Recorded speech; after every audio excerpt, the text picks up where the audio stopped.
ప్రజలకి ప్రాణాలతో ముడిపడి ఉన్నది ఆరోగ్యశ్రీ.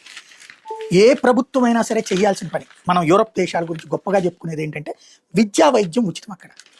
ఎక్స్ట్రీమ్ అంటే లక్షల కోట్ల రూపాయలు ఉండి మాకు ఈ స్కూళ్ళల్లో వద్దనుకున్న వాళ్ళు మాత్రమే ఎక్స్ట్రీమ్ ప్రైవేట్ స్కూల్స్లో తప్పించి మిగతా వాళ్ళందరూ గవర్నమెంట్ స్కూళ్ళలో, గవర్నమెంట్ కాలేజీల్లోనే చదువుతారు, గవర్నమెంట్ యూనివర్సిటీలోనే చదువుతారు. అక్కడ విద్య ఫ్రీ కాబట్టి, వైద్యం ఫ్రీ కాబట్టి అక్కడ ఎవడూ ఫీజు కట్టనక్కర్లేదు.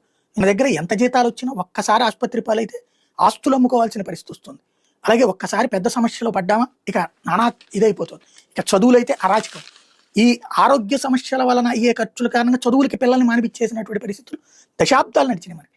దాన్ని పరిష్కరించడానికే పాదయాత్ర సందర్భంగా ప్రజలు చెప్పినటువంటిది అది వ్యక్తిగత సమస్య, దీన్ని నేనేం చేయగలను అని కాకుండా బాధ్యతగా ఆలోచించినటువంటి రాజశేఖర రెడ్డి తీసుకొచ్చిందే ఫీజు రియంబర్స్మెంట్, ఆరోగ్యశ్రీ. అందుకని కార్పొరేట్ విద్య, కార్పొరేట్ వైద్యం కేవలం ధనవంతులకే కాదు, అది పేదలకు అందిస్తానంటూ తీసుకొచ్చిందే ఈ రెండు స్కీమ్స్. ఇది భారతదేశ చరిత్రలోనే రాజశేఖర రెడ్డి తీసుకొచ్చిన ఈ అధ్యాయమే ఇవాళ రోజున కేంద్ర ప్రభుత్వం కూడా అమలు చేస్తుంది కదా, ఆయుష్మాన్ భారత్ అన్నటువంటిది. అంటే రాజశేఖర రెడ్డి చేసినటువంటి ఆ పని దేశంలో కరెక్ట్ అని కేంద్రం కూడా అంగీకరించినట్టయింది. సరే, వాళ్ళు క్రెడిట్ ఎవరు, వీళ్ళు క్రెడిట్ అడిగి తీసుకోవడం జాతకాలు. క్రెడిట్ రాసి ఇచ్చేటటువంటి మీడియా ఇక్కడ బాబు గారిది అయితే క్రెడిట్ ఇస్తుంది తప్పించి రాజశేఖర రెడ్డి వాళ్ళ కుటుంబాన్ని అయితే ఇవ్వదు. అది పక్కన పెడితే ఇప్పుడు ఇవాళ ఒక అపెండిసైటిస్ ప్రాబ్లం వచ్చింది, హాస్పిటల్కి వెళ్తే డిటెక్ట్ అయింది. ఆరోగ్యశ్రీలో ట్రీట్మెంట్ అవుతుంది కాబట్టి ఇంతవరకు గబక్కన జాయిన్ అయిపోయి, ఇప్పుడు ఏంటి ఆరోగ్యశ్రీ బంద్ చేసేశారు. ఆరోగ్యశ్రీ ఆసుపత్రులు 2.5 కోట్ల రూపాయల బకాయిలు రావాలన్నటువంటిది. వీళ్ళు చివరికి ఆసుపత్రి నిర్వహణ కోసం అప్పులు తెచ్చుకుని నడుపుతున్నటువంటి పరిస్థితి. దాంతో నానా తిప్పలు పడుతున్నారు.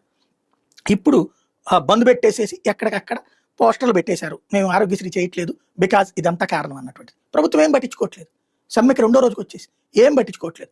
ఇదిగో ఒక 1000 కోట్లు ఇప్పుడు ఇస్తాం, తర్వాత ఇంకో వారంలో 1000 కోట్లు ఇస్తాం, ఇదేం చెప్పట్లేదు. అప్పులేమో తీసుకుంటున్నారు పక్కన. పోనీ సంక్షేమ పథకాలు ఏమన్నా ఎరగదీసేవి ఉన్నాయి అంటే లేదు.